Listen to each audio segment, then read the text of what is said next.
Hey, yo, what's good? It's your guy, DJ Foreign, your favorite African, here with another episode of the Foreign Frequency. Big shout out to everybody checking in right now, whether you're in between the headphones, you know what I mean? Listen to it on Spotify, Apple, or Tidal, or wherever you're listening to, or checking it out on YouTube. I appreciate you. Don't forget to run up in here, hit the like button, subscribe button, and hype this video. Hey, in this episode today, I got to give all credits due to my guy, Mike Epps, legendary black comedian Mike Epps. Y'all know him probably from Next Friday and a bunch of other dope movies with Ice Cube. I mean, the guy's really been putting on game for many, many years, right? I mean, the first time, like I said, we saw him was on Next Friday. But he just dropped his 5th Netflix special. Big shout out to him. Salute to him. It's called Delusional. An interesting title, because when you hear that word delusion, you think somebody who's crazy, who, doesn't really, like, you're lost. Like, don't be delusional. Like, something's up with you. Like, whatever you're doing, out of here. Let me ask y'all this. Have you ever told an idea to somebody, family, friend, maybe a lover, and they just looked at you like you was crazy? That's probably the best sign in life that you're ever going to get, that your idea is actually going to work. Shout out to Mike Epps once again. He talked about how you have to be delusional about your ideas. And he talked about how he was so consumed and delusional about him becoming a stand-up comic that he actually became one. He actually talked about it and said, I fucked around and became famous. He said, and quote, he said this, he said, I'm a slow dude, or one of the slow guys that made it. I mean, this guy admits that, he dropped out of school. He wasn't good at math. When he first started making money, he was getting robbed by his accountants because he didn't know how, to do math real quick. So they were just throwing numbers at him, being like, yo, you understand what's going on? And he was like, yeah, I get it.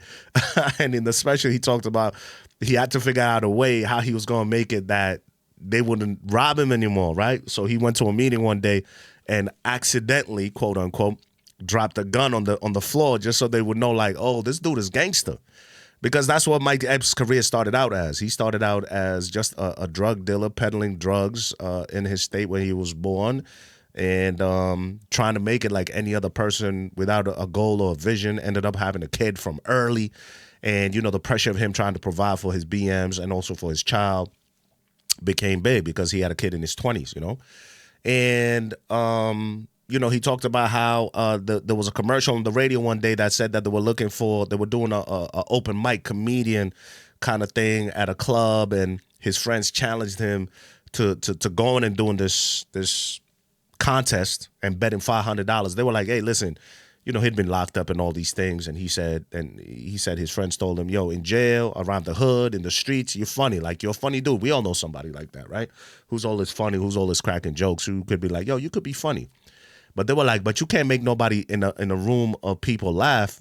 It ain't gonna happen. So they bet him $500 that he couldn't do it. He said, you know what? I'm gonna take that $500 because I'm gonna win this contest. And sure enough, he showed up to this thing, a room full of comedians. He's a young dude. He's nervous. He's in the back, he was saying, trying to get the edge off. He started drinking a lot and got drunk, got on that stage. After every other comedian had been booed, he got on that stage and killed it, right? This is what he talks about in this special. So if you haven't watched the special, by the way, spoiler alert, this might be a spoiler because I'm going to give you a lot of details that kind of go with kind of what this term being delusional means. But anyway, he ends up winning big. His name is on the radio. Now, he's a drug dealer. Remember, he was peddling drugs, And he said he owed a lot of people money that he was, the drug dealers that he was buying from and selling for, he would owe people money. So the next time he went to the comedy club, he noticed a few of those people in the crowd because now his name was starting to get popular after he won the first contest. Long story short, he basically became so popular in his neighborhood to a detriment because now people always knew where he was going to be at when he was trying to do stand-up. Again, he was a funny dude in the hood. Wasn't really a thing that he was chasing. Comedy wasn't a thing. But, hey, anything to be able to get up out of this situation, that's what he found himself at, and that's what he did, right? And he ended up being good at it, stand-up comedy. But it came with a few little things because now people he was ducking from that he owed money to now knew where he was going to be every week on that stage trying to make people laugh. And so he had to get up out of Dodge. And what happened is that his, I think he had said his girl's aunt had offered him a spot to stay. I don't know if it was the aunt or sister, something like that. Had offered him a spot to stay out in the ATL in Atlanta, and said, if you ever want to change your life, come out to Atlanta and I'll host you. Took him a little bit of time to hold her to that word, but when he finally gave her the call and said, hey, I'm ready, because things were starting to get a little dicey in his neighborhood, he had to get out, because he said, I knew if I stayed in my town, I wanted to get the F up out of there, because I was going to either end up dead or in jail. And he called up the lady, and the lady at that time just so had happened to have gotten married, got a new boyfriend, and she was like, my boyfriend is not going to go for this. You know what I mean? He's not going to go for this. Like, you can't come live here. He said, F that. He bought himself a Greyhound ticket. His mama gave him a couple of food stamps, and he took a bus all the way to Atlanta and called this lady when he got to Atlanta. And the lady was like, yo, I told you not to show up here. And he was like, dude, listen, if I didn't do this, I was going to die for sure. So you could drop me off at a shelter and I'll be all right. And his family said, nah, I can't do that to you, bro. What you're going to have to do is hide in my basement, and my husband cannot see you. Yo, the plot was so ill that he stayed in the basement for about 2 weeks. And he would only come upstairs when the husband left, because the husband worked a second shift. So he never knew that this guy was in the crib. But one day, after being there 2 weeks, he happened to be walking upstairs and bumped into the dude, because dude happened to be home at the time. They almost got into it because old boy's like, who the fuck is this guy in my house? And but once he told him his story, he said, listen, that's my aunt. That's what it was. It was his aunt. That's my aunt. I'm her nephew. And I'm just trying to make it, bro. And he gave him a chance, let him stay in his crib for a year. He got a job and pursued comedy. Long story short, again, he ended up going to New York. He ended up bumping into certain people, and ended up going to New York to try to, sharpen up his tools and get the craft right. And then ended up going to L.A. and sleeping on somebody's floor. He went to another comedian and said, yo, I'm coming out to L.A. Can you host me? The comedian was like, listen, I ain't even got no furniture in my crib, but if you want to come through and sleep on my floor, it's yours. And when you hear about these comedians who blew up back in the day, the Kevin Harts and all of them, even the Mike Epps, all of them, you'll always hear this kind of story where they had to go sleep on somebody's couch. They ain't had a dollar to their name, but they grinded they way into superstardom. I mean, again, Mike Epps is 5 specials on Netflix, Dude is living comfortably. This guy bought a whole block. Listen, he bought a whole street. I don't even think it was a block. He bought a whole street of houses. Go Google this shit. He went and bought a whole street of houses that he calls his own. He either rents them out or whatever. And that kind of success, as he said in his special, doesn't just come out of nowhere. You have to be delusional about it. He was the second person I've seen talk about this in the last 3 weeks. This is why I kind of wanted to do this podcast, because I felt like, I was seeing this a little too much, and maybe somebody out there needs to hear the same message. Because even Kai Cenat, if you don't know who Kai Cenat is, if you're my age and you got kids and, you don't know who Kai Cenat is, go ask them who Kai Cenat is. They know who he is. One of the top streamers in the world right now. This is a guy who walked away from his streaming career. He was one of them. I mean, you talk about it. He had Nicki Minaj on there. He had every dope hip hop. He had Kim Kardashian on his. And this guy's, I don't even think he's 22. Or maybe he just turned 22. But he was one of the biggest streamers out there. Him, iShowSpeed. There's a bunch of other ones. But Kai Cenat is probably one of the most recognized as well. Ask your kids about him, or if you know about him, then you know what I'm talking about. Now, this guy, at the height of his career, big-ass streamer, doing his thing, getting millions of dollars, buying his trainer Mercedes-Benz, making sure that all his boys are laced up. They live in a mansion. Each person got a room in the mansion where they stream from. They brought even a dude, I think, from Asia who came and joined the squad. He's now making millions. Young kids out here just making bread. Just off of streaming, just off of talking on a microphone and a camera, And he stopped that. Kai Cenat one day just said, nah, I'm good. I'm done with this. Why? Because he just, a lot of people, he said he did it for his mental health. At the time after that, I think he had come out and said that, he something was going on with his girlfriend. But irregardless, it was shocking, even to me, or anybody who knows that once you got something that's so successful, you don't leave. You don't leave at the height of this thing, right? The last time I seen something like that happen was when Dave Chappelle walked away from Comedy Central and the Chappelle Show. And these were rumors that he had been offered. I think he confirmed that, but he had been offered at that time millions of dollars to continue, and it just didn't sit right in his spirit, and Dave Chappelle disappeared.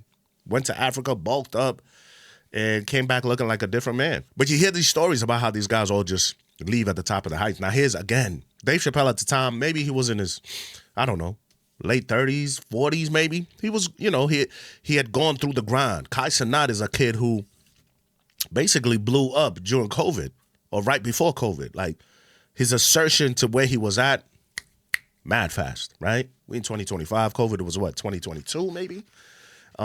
He's assertion into just, celebrity and just the kind of fame that he had and the power that he had as a young man, and you cutting the water off, almost at the top of your career.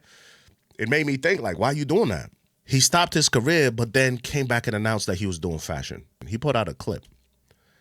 And in that clip, he said, I told myself on that stage, I want to be a fashion designer and have my own clothing brand one day. And a lot of people show me love, but at the same time, a lot of people thought I was crazy. A lot of people think that it's not possible. A lot of people being like, yeah, okay, because I'm a creator. It don't mean nothing. What I'm about to tell you guys is this. When you guys are living your life, be so crazy and delusional about whatever dream you have. Your dreams should sound crazy. I repeat, your dreams should sound crazy. Yo, you really got to be that kind of person. And this is the message that I kind of want to, give to anybody that's listening to this that might need to hear this. Yo, you really do need to be delusional about your dreams. It's really crazy because, it takes me back to when I was just a kid growing up in Kenya, in Africa. I mean, I've talked about this a lot because, it's sometimes I really do look around my life and kind of pinch myself and be like, hey, yo, you really made it from, I ain't no hood dude. We didn't grow up in the trenches, but we didn't grow up with a lot. I've said this a lot of times, but to know if you go Google right now, Nderi, that's in Deri, Nderi space Kenya. That's a town in Kenya. It's near a spot called Getaro and another spot called Kikuyu. But Nderi was like a village. You hear these proverbs. It takes a village to raise a kid and all these other things. And, I don't know where your mind goes to when you think about that. But I literally lived in a village because it was a very small town. So we call it a village, right? And to come from there, to be, make it to the billboard in Boston, make it on a billboard because of a morning show that I was on, and then ran that for however long that ran for till, the things happen. You really had to be delusional. You sometimes, like, how do I tell a kid? I even sometimes think to myself, how could I go back and tell a kid, hey, yo, look at where I came from. If I went back to where I grew up and found a kid and said, whatever your passion is, just follow it. But you really do got to be delusional about it. You got to be crazy. Like, your idea and your passion and the amount of heart that you has to be so out of this world that somebody who you tell that idea to got to be like, bro, you're crazy. You're nuts. Ain't no way. Like, what are you talking about? You can't do that. What? You want to go to the United States? How you even going to get to the United States of America? You from this town. How you even going to get to the United States of America to even become something like that? But I feel like, there's a law of attraction. There's luck. There's seizing opportunities. But you have to be delusional. And I was delusional about, like, yo, I want to do radio. I want to be on the radio, bro. Now, I didn't understand how far into the radio world I was going to go, but I was delusional about it. Because, again, if you really think about it, if you had asked any one of my classmates, if you had asked my parents, if you had asked anybody, they would be like, This guy is smoking crack. Like, what's wrong with bro? But when I hear Mike Epps' story and how this guy teared up on this Netflix special. Y'all got to go check it out. It's a new one on Netflix. It's called Delusional. He teared up just remembering everything that he went through, calling himself a fuck up because he just failed at everything. This guy was talking, and people are laughing at this, but he really was like, yo, I felt like I was a failure from birth. From the time I came out my mom's womb, I felt like a failure. I felt like nothing had ever gone right for me. Again, drug dealer, going to jail, selling to an undercover cop, owing people money, coming to Atlanta, sneaking into his aunt's basement so the husband doesn't see you. The husband finally sees you. You get a job. You stay in Atlanta for a year. You meet a next comedian who tells you, you know what, you nice. You either got to go to New York or you got to go to L.A. But you got to go to New York first because that's where you're going to sharpen up your craft. And he just bought a bus ticket and went there. Not knowing a soul, no family, no nothing. You listen to Mike Epps right now. I hear that he lived in New York for that many years. I'm like, yo, you didn't even pick up none of that slang, no nothing. He still sounds like he's from where he from. You feel me? And he went to New York on his lonesome. Met some a promoter or a manager who took him into the little chicken circuit out there and did these small comedy clubs, probably nobody in there, and you got to look at this thing and say, hey, yo, you know what? I got 2 people in front of me at this club, but I know one day I'm going to do 5 specials on Netflix. I don't even think he was thinking that. Like when I was thinking about being on the radio, I didn't understand, like I wanted to be on the radio. Like I understood, like I wanted to be a personality on a radio station. They could have given me some joint from around the corner down the street at some little AM station or something, and I would have been happy. To me, if you don't know no better, then you don't know no better, right? To me, I would have been like, yo, I'm on an AM station. I'm cracking a mic every evening, night, whatever it is. I'm doing my thing, and I get to DJ on the airwaves too. I'm happy. But God had different plans, And when you work hard and you bust your ass to really like get to a spot, and again, remembering being delusional, your idea just got to be far-fetched, because there's no such thing as a far-fetched idea. And just listening to Kai Cenat, even him talking about it, he's like, yo, be so delusional in what you believe in that everybody else just thinks like you're crazy. Like this dude done lost his mind. And look at him. He literally just put out, I think they had Fashion Week in Paris not too long ago. He actually put out some gear that he designed. Them joints sold out like this. And they look fire. They look fly. Here's a man who said, a lot of people, probably me included, would have been like, yo, bro, you are crazy. Why are you stopping streaming? You are like number 2. There's a list of streamers who are making, there's Mr. Beast. I think he beat him.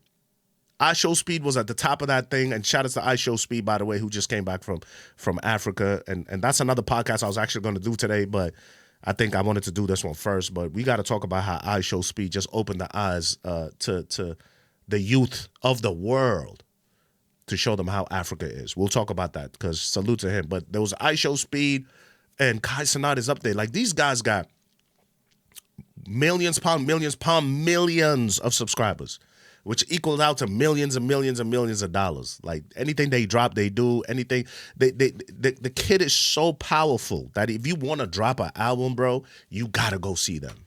iShowSpeed, I don't think, does that much. He kind of just, iShowSpeed does his thing. He kind of like, he just moves around. But the Kai got so big that even politicians, when Trump and them was going out here trying to come campaign, they were going to check these young kids out, because that's who holds down the youth. Immense power. That's crazy power.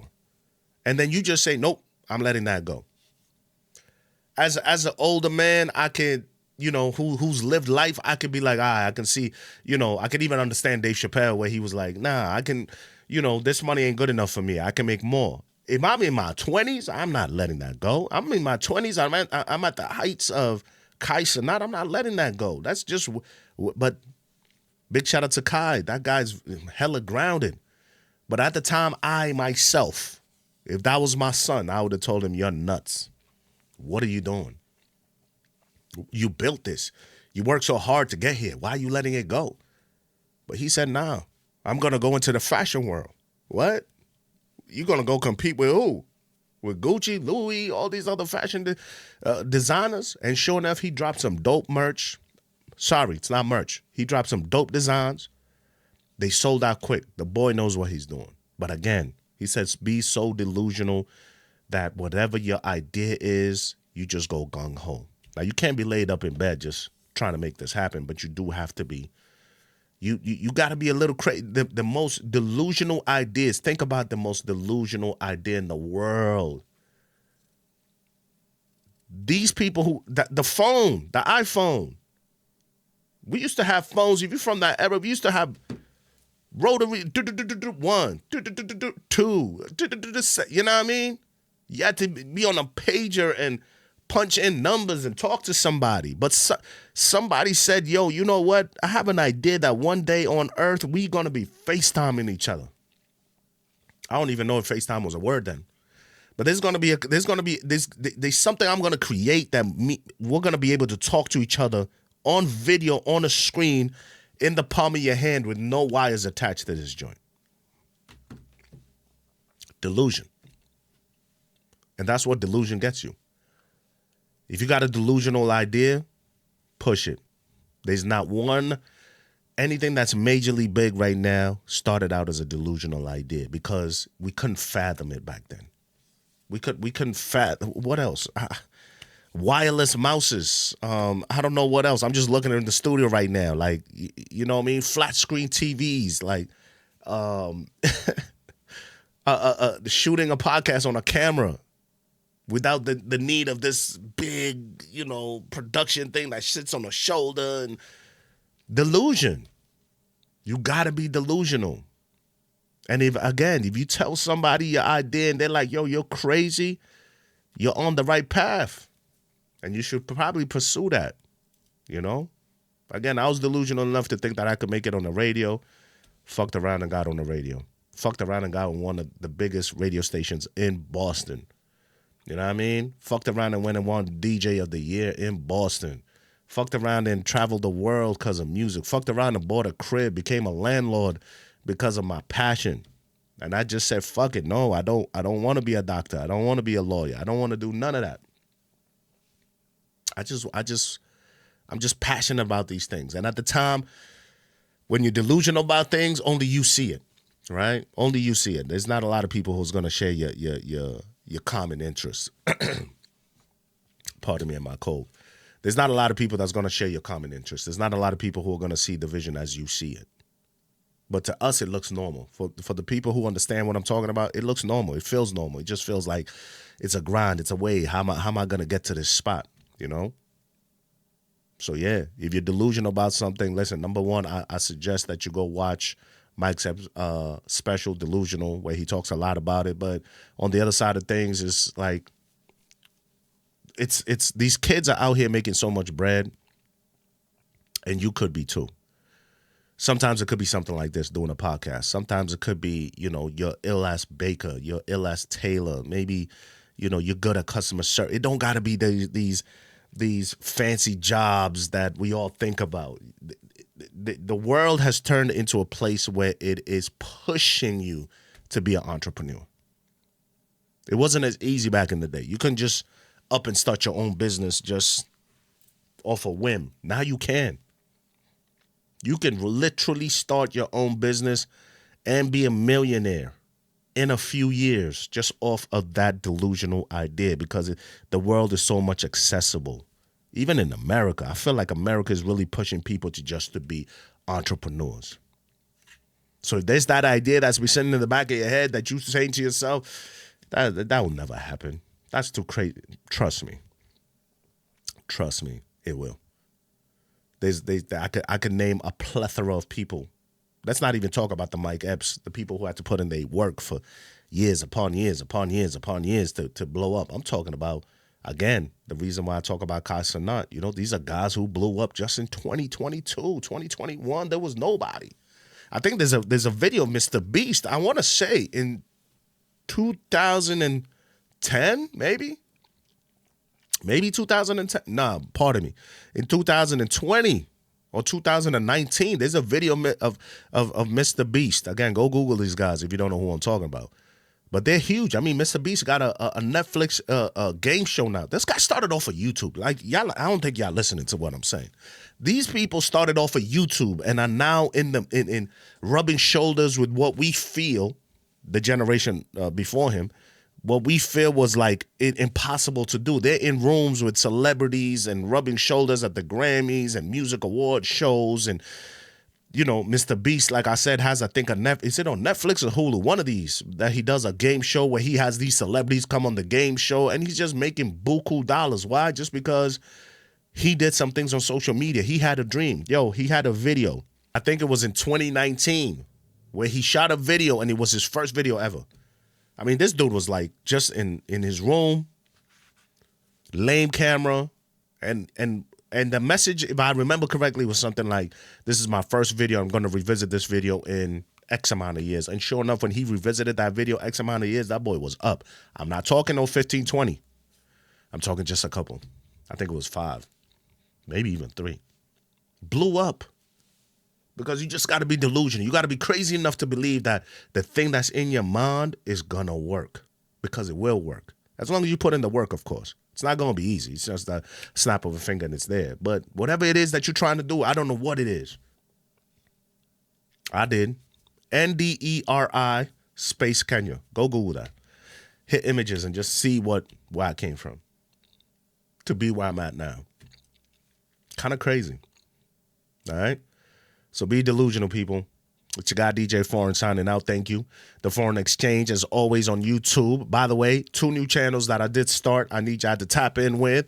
You know, in this journey, as I continue doing this podcast, I've been trying to find my footing in my lane and kind of like what I'm passionate about a lot of things, but, you know, I understand I can't do everything. So I've been trying to focus on little things here and there. So pardon me if I miss a podcast or 2, you know, because I'm building. But we here, you know. But I do have 2 new channels that we started. One's a mix channel. If y'all want to tap into the mix channel, I'm going to be posting a lot of just mixes. You know what I mean? Right now, we got an R&B mix that's doing real well out there. I got a reggae mix for all my reggae lovers. If you just go to @DJ Foreign, that's at DJ, the number 4, EIGN mix, MIX. On YouTube. You're going to find that there. Would love your subscription if you want to join those channels as well. But otherwise, you know where we at with the Foreign Frequency right here each and every week dropping. And yeah, keep hitting up those comments. Keep sharing those videos. Keep hitting the subscribe button if you haven't subscribed already. And until the next episode, man, I appreciate y'all. Y'all be good. Y'all be blessed. Take care of each other. Be kind to each other. I'm up out of here.